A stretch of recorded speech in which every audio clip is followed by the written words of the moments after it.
Hello, guys and gals, and this is part 4, as you can see, of a reading of The Last Unicorn by Peter Beagle. This is sadly the only book that I know by this particular author, but I really like the movie that was by, I believe, Rankin and Bass. I'll have to Google it later. But anyways, we are going to just pick this up. In the last episode, Smendrick was going to try one more time to free the unicorn from the cage at Mommy Fortuna's carnival, and we're going to see what happened. I don't think he's really all that competent of a magician, but he has a good heart, so we're going to see how this goes. Smendrick took a deep breath, spat 3 times, and spoke words that sounded like bells ringing under the sea. He scattered a handful of powder over the spittle and smiled triumphantly as it puffed up in a single silent flash of green. When the light had faded, he said 3 more words. They were like the noise bees might make buzzing on the moon. The cage began to grow smaller. The unicorn could not see the bars moving, but each time Smendrick said, no. She had less room in which to stand. Already she could not turn around. The bars were drawing in, pitiless as the tide or the morning, and they would shear through her until they surrounded her heart, which they would keep a prisoner forever. She had not cried out. She had not cried out when the creature Smendrick had summoned came, gaining towards her, but now she made a sound. It was small and despairing, but not yet yielding. Smendrick stopped the bars, though she never knew how. If he spoke any magic, she had not heard it, but the cage stopped shrinking. A breath more, and the bars touched her body. She could feel them all the same, each one like a little cold wind meowing with hunger, but they could not reach her. The magician's arms fell to his side. "I dare no more," he said heavily. "Then next time I might not be able to." His voice trailed miserably away, and his eyes were as defeated as his hands. The witch made no mistake in me," he said. "Try again," the unicorn said. "You are my friend. Try again." But Smendrick smiled bitterly and fumbled through his pockets in search of something. That clicked and clanked. That clicked and clinked.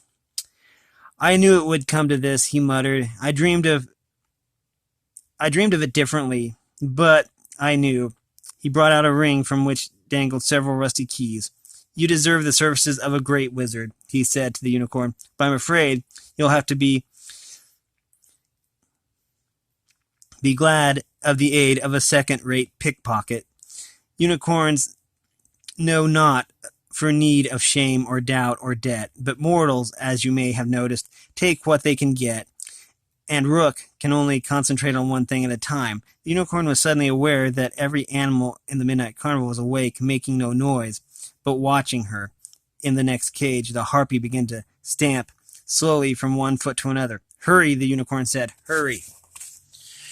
Smendrick was already fitting the key into the snickering lock.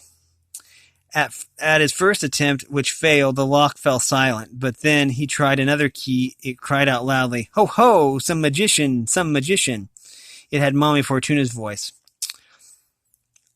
Turn blue," the magician mumbled, but the unicorn could feel him blushing. He twisted the key, and the lock snapped open. With one last grunt of contempt, Smendrick swung the cage open wide and said softly, "Step down, my lady." I added the M lady to the end. It's just lady, but "m'lady" sounded more like Smendrick. "You are free." The unicorn stepped lightly to the ground, and Smendrick, the magician, drew back in sudden wonder. "Oh," he whispered. "It was different when there were bars between us. You look smaller, and not as... Oh my." She was home in her forest, which was black and wet and ruined because she had been gone so long. Someone was calling her name from a long way off, but she was home, warming the trees and waking the grass. Then she heard Rook's voice, like a boat bottom gritting on pebbles. "Okay, Smendrick, I give up. Why is a tavern like a writing desk?" The unicorn moved away into deepest shadow, and Rook saw only the magician and the empty, dwindled cage. His hands jumped to his pockets and came away again. Why you thin thief? He said, grinning iron. She'll string you up on barbed wire and make a necklace for the harpy. He turned, then headed straight for Mommy Fortuna's wagon. Run, the magician said. He made a fantastic, foolish flying leap and landed on Rook's back, hugging the dark man, dumb and blind, with his long arms. They fell together, and Schmendrick scrambled up first, his knees nailing Rook's shoulder to the earth. Barbed wire, he gasped. You pile of stones, you waste, you desolation. I'll stuff you with misery till it comes out your eyes. I'll change your heart into green grass. Then, and all you love into sheep. Into a sheep? I'll turn you into a bad poet with dreams. I'll set all your toenails growing inward. You mess with me. Okay. The whole toenail thing, yeah, that's true, because I do suffer from chronic ingrown toenails, and they are terrible. Rook shook his head and sat up, hurling Schmendrick 10 feet away. What are you talking about? He chuckled. You can't turn cream into butter. The magician was getting to his feet, but Rook pushed him back down and sat on him. I never did like you, he said pleasantly. You give yourself airs, and you're not very strong. Heavy as night, his hands closed on the magician's throat. The unicorn did not see. The unicorn did not see. She was out at the farthest cage, where the manticore growled and whimpered and lay flat. She touched the point of her horn to the lock and was gone, and to the dragon's cage. Without looking back, one after another, she set them all free. The satyr, Cerberus, the Midgar serpent. Their enchantments vanished as they felt their freedom, and they leapt and lumbered and slithered away into the night once more. A lion, an ape, a snake, a crocodile, a joyous dog. None of them thanked the unicorn, and she did not watch them go. Only the spider paid no mind when the unicorn called softly to her through the open door. Arachne was busy with a web, which looked to her as though the Milky Way had begun to fall like snow. The unicorn whispered, Weaver, freedom is better. But the spider fled, unhearing, up and down her iron loom. She never stopped for a moment, even when the unicorn cried, It's really very attractive, Arachne, but it's not art. The new web drifted down the bars like snow. Then the wind began. The spider web blew across the unicorn's eyes and disappeared. The harpy had begun to beat her wings, calling her power in, as a crouching wave draws sand and water roaring down the beach. A bloodshot moon burst out of the clouds, and the unicorn saw her, swollen gold, her screaming hair kindling, the cold, slow wings shaking the cage. The harpy was laughing.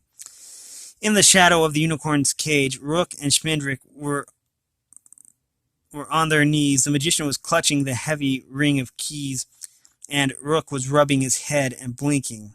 Their faces were blind with terror as they were staring at the rising harpy, and they leaned together in the wind. It blew them against one another, and their bones rang. The unicorn began to walk towards the harpy's cage. Schmendrick the magician, tiny and pale, kept opening and closing his mouth at her, and she knew what he was shrieking, though she could not hear him. She will kill you. She will kill you. Run, you fool, while she's still a prisoner. She will kill you if you set her free. But the unicorn walked on, following the light of her horn, until she stood before Solano, the Dark One. For an instant, the icy wings hung silent in the air like clouds, and the harpy's old yellow eyes sank into the unicorn's heart and drew her close. I will kill you if you set me free, the eyes said. Set me free. The unicorn lowered her head until the horn touched the lock. of the harpy's cage. The door did not swing open, and the iron bars did not thaw into starlight, but the harpy lifted her wings, and the four sides of the cage fell slowly away and down, like the petals of some great flower, waking at night. And out of the wreckage the harpy bloomed terrible and free, screaming, her hair swinging like a sword. The moon withered and fled. The unicorn heard herself cry out, not in terror, but in wonder. "Oh, you are like me." She reared joyously to meet the harpy's stoop, and her horn leapt up into the wicked wind. The harpy struck once, missed, and swung again, her wings clanging and her breath warm and stinking. She burned overhead, and the unicorn saw herself reflected on the unicorn's bronze breast, and felt the monster shining from her own body. So they circled one another like a double star, and under the sunken sky there was nothing real but the two of them. The harpy laughed with delight, and her eyes turned the color of honey. The unicorn knew that she was going to strike again. The harpy folded her wings and fell like a star, not at the unicorn, but beyond her, passing so close that a single feather drew blood from the unicorn's shoulder. Bright claws reached for the heart of Mommy Fortuna, who was stretching out her own sharp hands as though to welcome the harpy home. "Not alone," the witch howled triumphantly at both of them. "You never could have freed yourself alone. I held you." Then the harpy reached her, and she broke like a dead stick and fell. The harpy crouched on her body, hiding it from sight, and the bronze wings turned red. The unicorn turned away. Close by, she heard a child's voice telling her that she must run. She must run. It was the magician. His eyes were huge and empty, and his face, too young, was collapsing into childhood as the unicorn looked at him. "No," she said. "Come with me." The harpy made a thick, happy sound that melted the magician's knees. But the unicorn said again, "Come with me." And together they walked away from the midnight carnival. The moon was gone, but to the magician's eyes, the unicorn was the moon, cold and white and very old, lighting his way to safety or to madness. He followed her, never once looking back, even when he heard the desperate scrambles and skittering of heavy feet, the boom of bronze wings, and Rook's interrupted scream. "He ran," the unicorn said. "You must never run from anything immortal. It attracts their attention." Her voice was gentle and without pity. "Never run," she said. "Walk slowly and pretend to be thinking of something else. Sing a song, say a poem, do your tricks, but walk slowly, and she may not follow. Walk very slowly, magician." So they fled across the night together, step by step, the tall man in black and the horned white beast.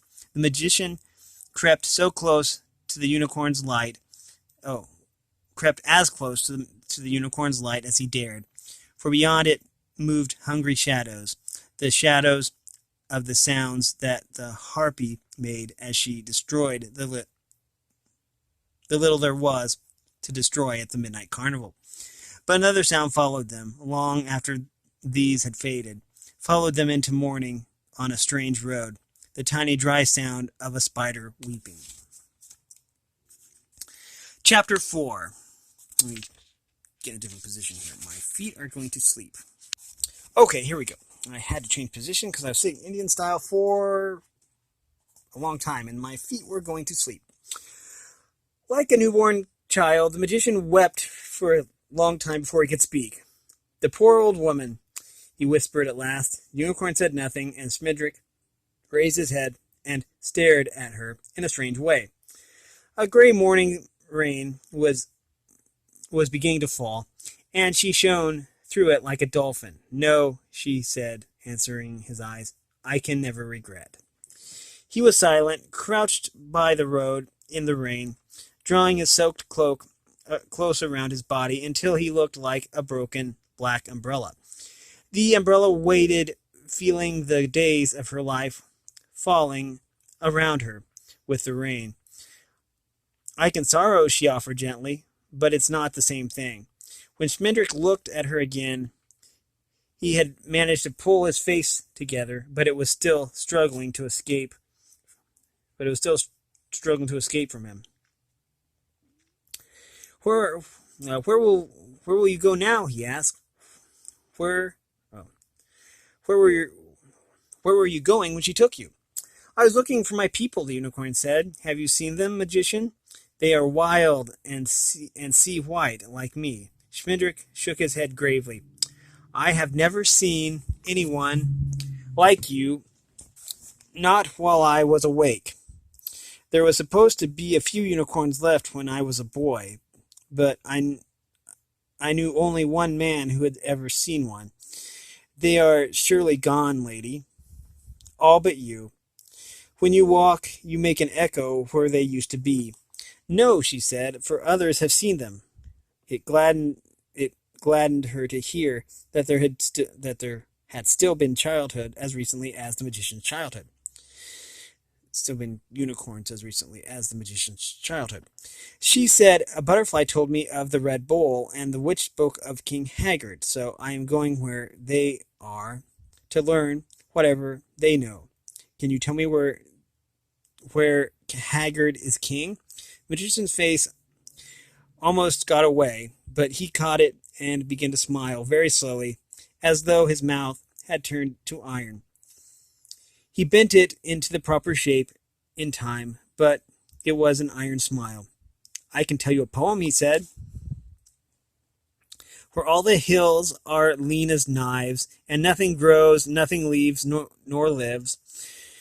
Where hearts are sour as boiled beer, Haggard is the ruler here. I will know when I get there, then, she said, thinking that he was mocking her. Do you know any poems about the Red Bull? There are none, Schmendrick answered. He rose to his feet, pale and smiling. About King Haggard, I know only this. I only know what I have heard. He said, he is an old man, stingy as late November, who rules over a barren country by the sea. Some say that the land was green and soft once, before Haggard came, but he touched it and it withered.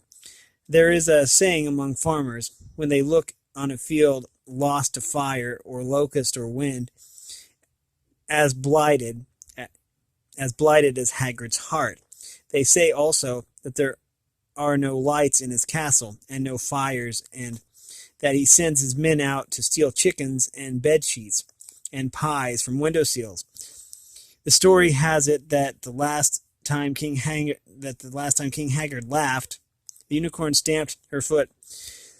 Schmendrick said, as for the Red Bull, I know less than I have heard, for I have heard too many tales, and each argues with another. The bull is real. The bull is a ghost. The bull is Haggard himself. When the sun goes down, the bull was in the land before Haggard, or it came with him, or it came to him. It protects him from raids and revolutions, and saves him the expense of arming his men. It keeps him a prisoner in his own castle. It is the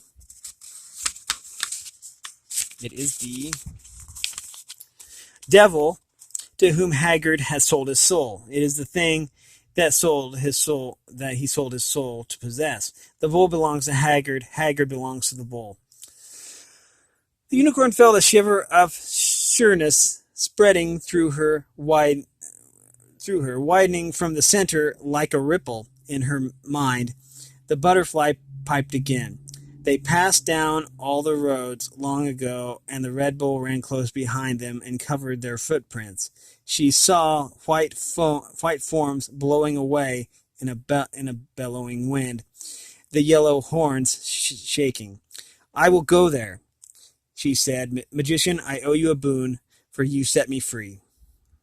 What would you have of me before I leave you? Schmendrick's long eyes were glinting like leaves in the sun. Take me with you. She moved away, cool and dancing, and she did not answer. The magician. She did not answer. The magician said, I might be useful. I know the way into Hagrid's country, and the languages of the land between here and there. The unicorn seemed very near to vanishing into the sticky mist, and Smidrick hurried on. Besides, no wanderer has a... Wait a minute. Besides, no wanderer was ever the worst for a wizard's company, even a unicorn. Remember the tale of the great wizard Nikos? Once in the woods, he held a unicorn sleeping with his head in the... Oh, wait a minute. What's this? Okay. I'm trying to reread this. Okay,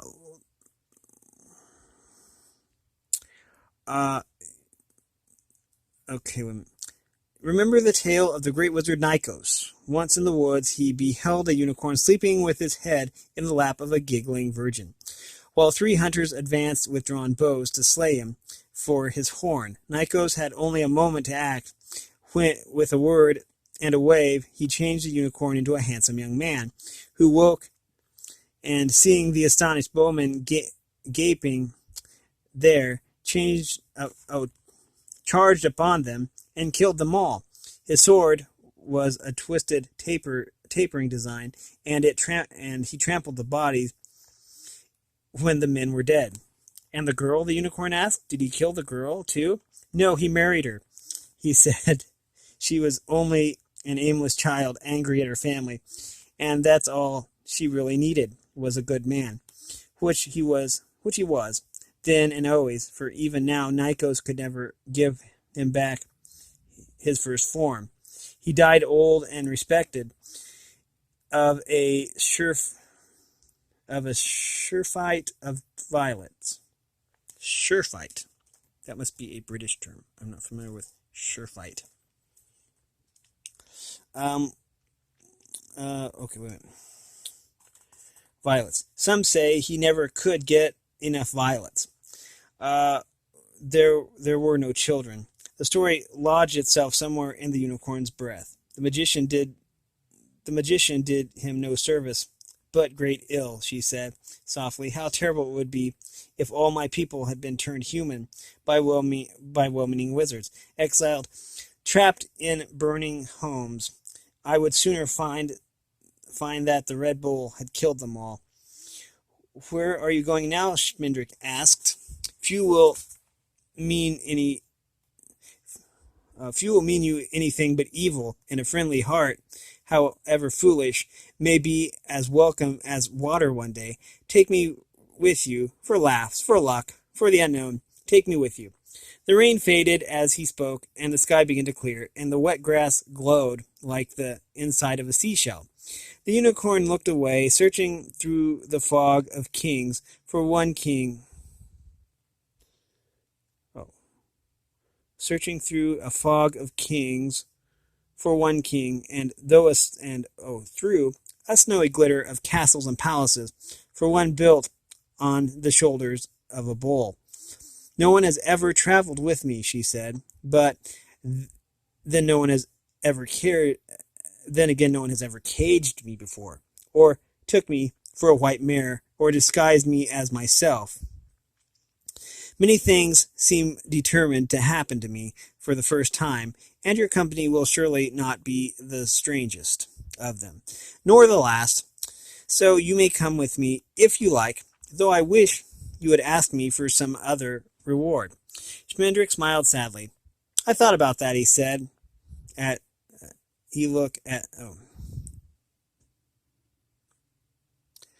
Schmendrick smiled sadly. I thought about it.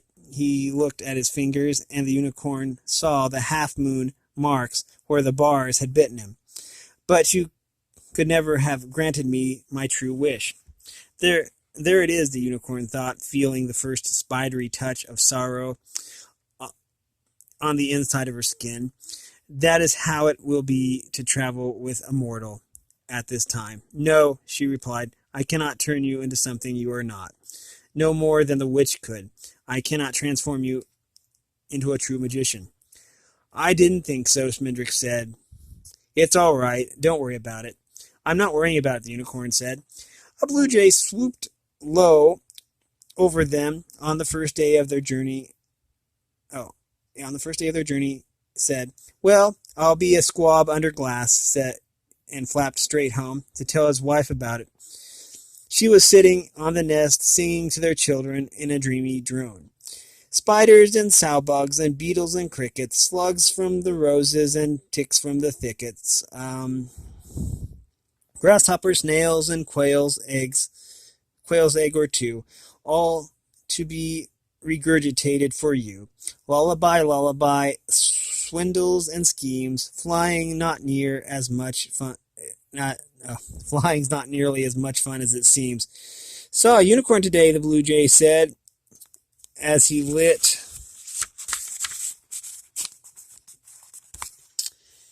You didn't see any supper, I noticed, his wife replied coldly. I hate a man who talks with his mouth empty. Baby, a unicorn, the jay abandoned his casual air and hopped up and down on the branch. I haven't seen one of those since the time. You've never seen one, she said. This is me, remember? I know what you've seen in your life and what you haven't. The jay paid no attention. There was a strange-looking party. There was a strange-looking party in black with her, he rattled. They were going over Cat Mountain. I wonder if they are headed for King Haggard's country. He cocked his head to an artistic angle and had first won his wife. With a vision, what a vision for old King Haggard. Breakfast. What a vision for old Haggard's breakfast, he marveled. A unicorn coming to call. Bold as you please, rat-tat-tat on his dismal door. I'd give anything to see. I suppose the two of you didn't spend the whole day watching unicorns, the wife interrupted. Oh, wait. The two of you? I thought there was only one. Okay. I suppose the two of you didn't spend the whole day watching unicorns, his wife interrupted, with a click of her beak. At least I understand that she used to be considered quite imaginative in matters of spare time, she advanced on him, her neck feathers ruffling. Honey, I haven't even seen her, the blue jay began, and his wife knew that he hadn't and wouldn't dare, but she batted him one anyways. She was one woman who knew what to do with a slight moral edge. The unicorn and the magician walked through the spring over Soft Cat Mountain and down. Okay, we're going to probably stop this after this paragraph here. The unicorn and the magician walked through the spring over Soft Cat Mountain and down into the Violet Valley, where apple trees grew. Beyond the valley were low hills, as fat and docile as sheep, lowering their heads to sniff the unicorn and wonder as she moved among them. After these came the slower heights of summer and the baked plains, where the air hung shiny as candy. Together she and Smendrick forded rivers, scrambled up and down brambled banks and bluffs, and wandered in woods that reminded the unicorn of her home. Though they could never resemble it, having known time, she has my forest now, she thought, but she told herself that it did not matter, that all would be as before when she returned. And we are going to stop there with this and find out what happened at night, because this one starts at night when Smendrick slept the sleep of a hungry, footsore magician. Anyways, this has been a reading, the fourth reading of, let me put a pin in this, there we go, of The Last Unicorn by Peter Beagle. And, this has been a really good book so far, and it's getting interesting. So, yeah, if you like this content, make sure you like and subscribe and ring the bell so you know when I upload. And if you want to support me in any way at all that information will be in the description below. As always, thanks for watching everyone and have a great day.